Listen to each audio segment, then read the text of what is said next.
And every American citizen, every inhabitant of this country should be offended by what this administration is doing. But beyond that, every citizen in this country ought to be afraid. This is how you get authoritarianism. This is remarkably similar to kind of what happened in Europe in the 30s. It's consistent with what we saw happen in Hungary and in Turkey in later days over the course of the last 10, 15, 20 years. And that's not a path that this country wants to go down. And I want people to understand this. If you don't stand up and fight now, if you don't take a position now, it's going to be too late. We can't say we can wait just a little longer. No. The time is now to stand up and do all that we can to fight this administration. Now. And you can really hear the urgency in the former Attorney General's voice. That was President Obama's former AG, Eric Holder, a man known for his incredibly calm and collected demeanor, especially when things get intense. But lately, he's been giving interviews, sounding the alarm that we're running out of time as a nation. A message that seems to be falling on deaf ears in Congress. And recently, Senator Lisa Murkowski of Alaska offered some insight into why so many of her colleagues remain silent while speaking to a nonprofit group home in Alaska. Or we represent people who are afraid. We are all afraid. Okay?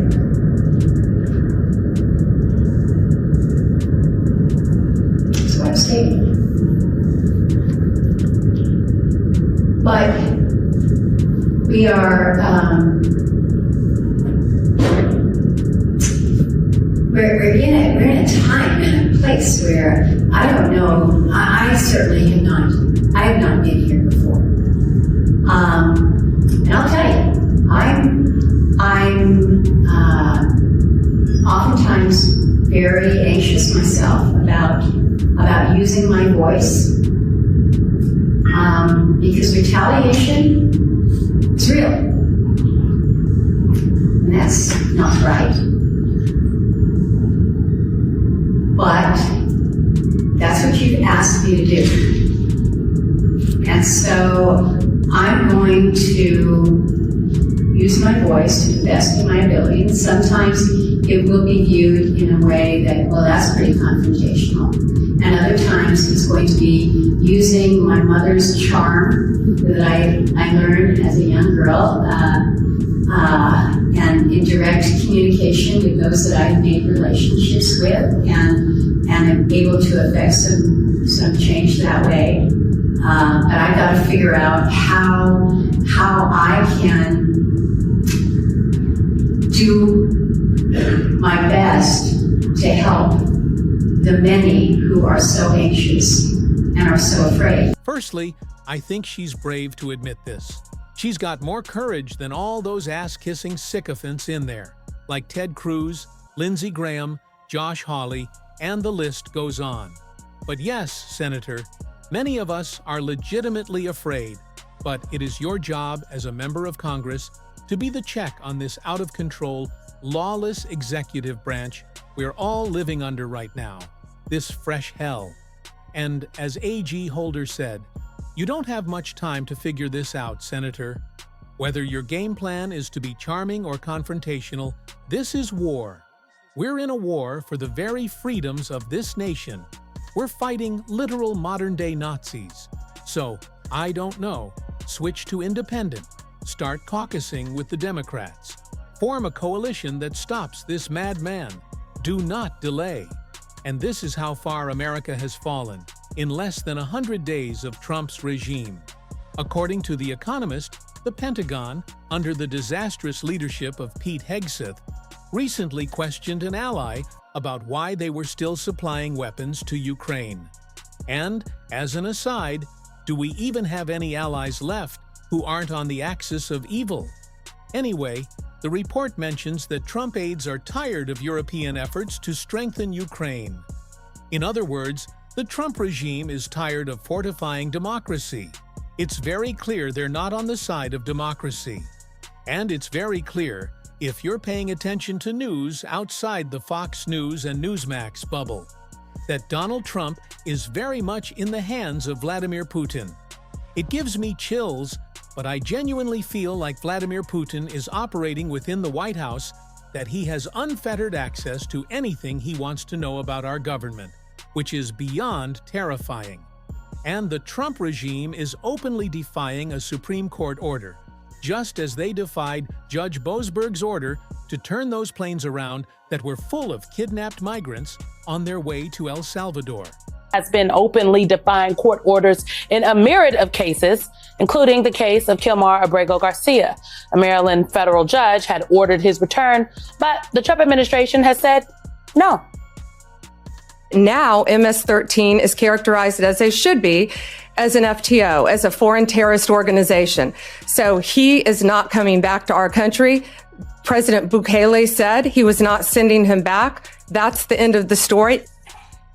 I didn't know you could tell a judge no. And also, I will note that the Attorney General, nor the White House, nor the President of the United States, nor El Salvador has given us any evidence that Kilmar Abrego Garcia is a criminal. So, all the more reason we need senators like Lisa Murkowski and anyone else who would join her to align themselves with the right side of history.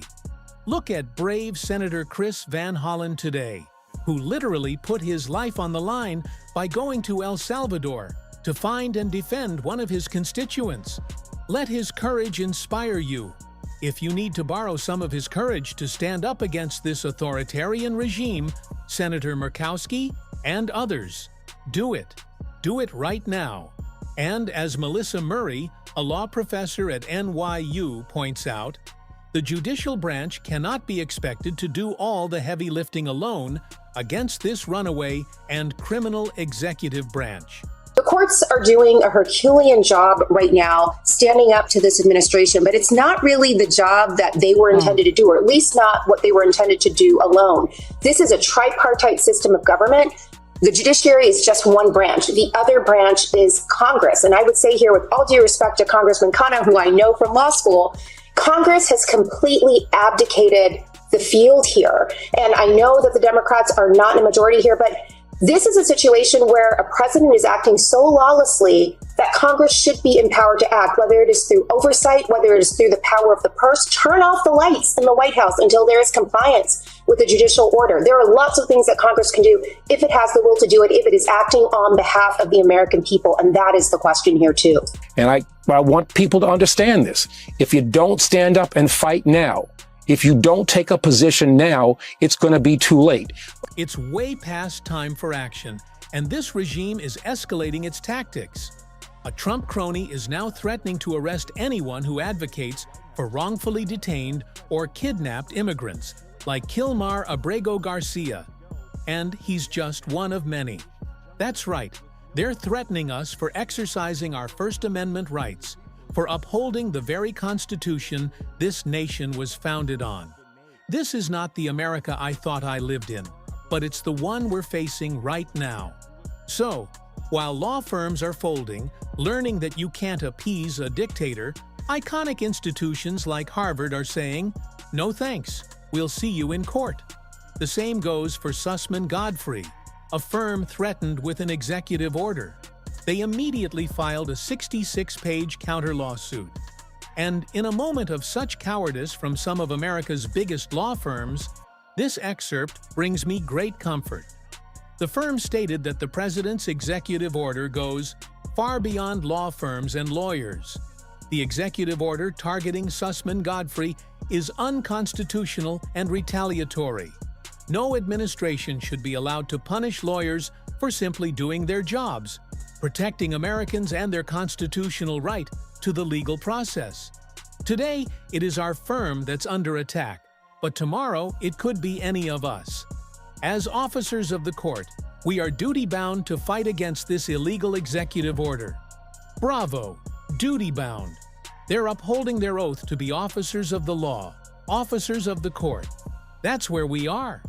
And when this is over, the heroes will be remembered, but so will the cowards. And you shouldn't be in office if you're too afraid to stand up to a criminal, would-be dictator. Don't be a reporter if you're too afraid to write or speak the truth. If that's too much for you, fine, But then, get the hell out. And the more of us who step up and unite, as one of my favorite representatives, Eric Swalwell, says, the sooner we can cut our time in hell in half, right? Thanks for watching. Please follow me.